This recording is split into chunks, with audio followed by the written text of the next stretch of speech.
അറിയാം, അല്ലാത്തവർക്ക് ഈ സ്ഥലത്തെക്കുറിച്ച് ഐഡിയാസ് കുറവായിരിക്കും. ഇവിടെ ടോയ് ട്രെയിനാണ് മെയിനായിട്ട് ഫേമസ് ആയിട്ടുള്ള സംഗതി. നമ്മൾ വരുമ്പോൾ കണ്ടല്ലോ, നേരാളിന്ന് ഡയറക്റ്റ് റെയിൽവേ സ്റ്റേഷനിൽ ടോയ് ട്രെയിൻ ഇവിടേക്ക് അവൈലബിൾ ആണ്. അല്ലാത്ത പക്ഷം ഇവിടെ വന്നു കഴിഞ്ഞിട്ട് ടോയ് ട്രെയിൻ ഉപയോഗിക്കാം. കുറേ ആളുകൾ കണ്ടോ അല്ല മഴയത്ത്. പിന്നെ ഇവിടെയൊക്കെ നമ്മളെ സ്റ്റാർട്ടിങ് പോയിന്റിൽ മാത്രമാണ് ബാത്റൂം സൗകര്യങ്ങളൊക്കെ ഉള്ളൂ കേട്ടോ. അല്ലാത്തവർ ഈ ലെഫ്റ്റ് സൈഡിലൊക്കെ കണ്ടോ, ഇതേപോലെ പോയിട്ടാണ് എല്ലാവരും കാര്യങ്ങളൊക്കെ സാധിക്കുന്നത്.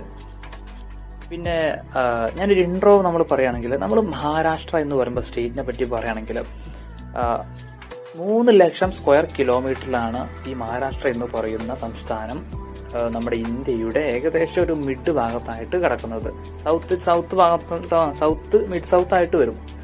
ഇതിൽ 12 കോടി ജനങ്ങളാണ് താമസിക്കുന്നത് കേട്ടോ. നമ്മൾ ഈ നിൽക്കുന്ന ജില്ല എന്ന് പറയുന്നത് റായ്ഗഡ് ജില്ലയാണ്. അതായത് മഹാരാഷ്ട്രയെ 6 റീജിയണാക്കി തിരിച്ചിരിക്കുന്നു. ഈ 6 റീജിയണിലെ കൊങ്കൺ ഒരു ഡിവിഷനാണ്.